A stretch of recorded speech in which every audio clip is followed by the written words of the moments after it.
അടിക്കടിയുള്ള തോൽവി അത് എത്ര തന്നെ അട്ടിമറി ആരോപിച്ചാലും കാരണക്കാരൻ തന്റെ പാർട്ടിക്കുള്ളിലെ ഉൾപോരാണെന്ന് രാഹുൽ ഗാന്ധി തിരിച്ചറിഞ്ഞു കഴിഞ്ഞു. ഒന്നിച്ചു നിൽക്കാൻ കഴിയാത്ത ഒരു കൂട്ടം കോൺഗ്രസ് നേതാക്കളിൽ നിന്നും ആ പാർട്ടി നശിപ്പിക്കപ്പെട്ടു. രാജ്യസഭയിലും ലോകസഭയിലും അക്ഷമരായി നടക്കുന്ന അനീതികളെ കണ്ണും പൂട്ടി കണ്ടുകൊണ്ടിരിക്കുന്ന എംപിമാരോട് നിൽക്കക്കളിയില്ലാതെ രാഹുൽ ഗാന്ധി ഉപദേശം നൽകുകയാണ്. പ്ലീസ്, നിങ്ങൾ വാ തുറന്ന് സംസാരിക്കൂ. ഞാനോ പ്രിയങ്കയോ മാത്രം പറഞ്ഞാൽ പോരാ, നിങ്ങളുടെ ശബ്ദവും സഭകളെ പിടിച്ചു കുലുക്കിയിരിക്കണമെന്നാണ് രാഹുൽ ഗാന്ധി പറയുന്നത്. പലപ്പോഴും കേരളം ഉൾപ്പെടെയുള്ള സംസ്ഥാനങ്ങളിൽ നിന്നും എണ്ണത്തിൽ കൂടുതൽ കോൺഗ്രസ് എംപിമാരുണ്ടായിട്ടും സംസ്ഥാനങ്ങളുടെ അടിസ്ഥാന ആവശ്യങ്ങൾ പോലും കേന്ദ്രത്തിൽ നിന്നും നിറവേറ്റിയെടുക്കാൻ കഴിഞ്ഞിട്ടില്ല എന്നതാണ് സത്യം. അതിനുള്ള കാരണം വാ തുറന്ന് ഒന്നും പറയാത്തതാണെന്നാണ് രാഹുൽ ഗാന്ധിയുടെ അഭിപ്രായം. ഹിന്ദിയോ ഇംഗ്ലീഷോ പഞ്ചാബിയോ മലയാളമോ തമിഴോ നിങ്ങളുടെ ഇഷ്ടപ്പെട്ട ഭാഷയിൽ, നിങ്ങളുടെ ഭാഷ ഏതുമായിക്കോട്ടെ, ആ ഭാഷയിൽ നിങ്ങൾക്ക് സംസാരിക്കാം. അതുവഴി നിങ്ങളുടെ ഭാഷയെയും വാക്കുകളെയും അവർ ഭയക്കണമെന്നാണ് രാഹുൽ ഗാന്ധിയുടെ ഉപദേശം. നെല്ലിന് വളം വെക്കാതെ കതിരിന് വളം വെച്ചിട്ട് എന്ത് കാര്യമെന്ന് രാഹുൽ ഗാന്ധി തിരിച്ചറിഞ്ഞു തുടങ്ങിയിരിക്കുന്നു.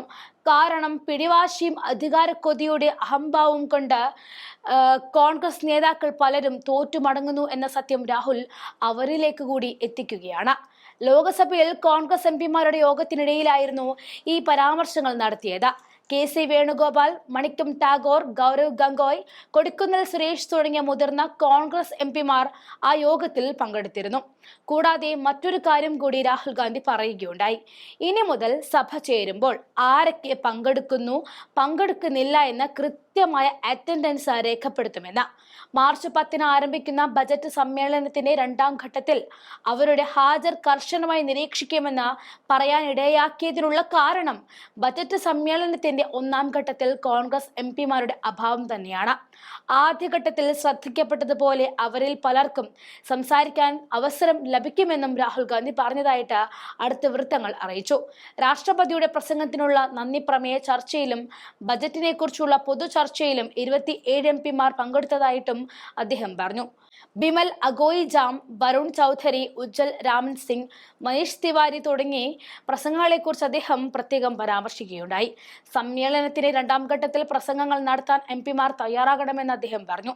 ശീതകാല സമ്മേളനത്തിൽ ഭരണഘടനയെക്കുറിച്ചുള്ള 2ാം ദിവസത്തെ ചർച്ചയിൽ നിന്നും വിട്ടുനിന്ന എംപിമാർക്ക് കാരണം കാണിക്കൽ നോട്ടീസ് നൽകാനും രാഹുൽ പാർട്ടിയുടെ പാർലമെന്ററി മാനേജർക്ക് നിർദ്ദേശം നൽകിയതായിട്ടും റിപ്പോർട്ടുകൾ വരികയാണ്.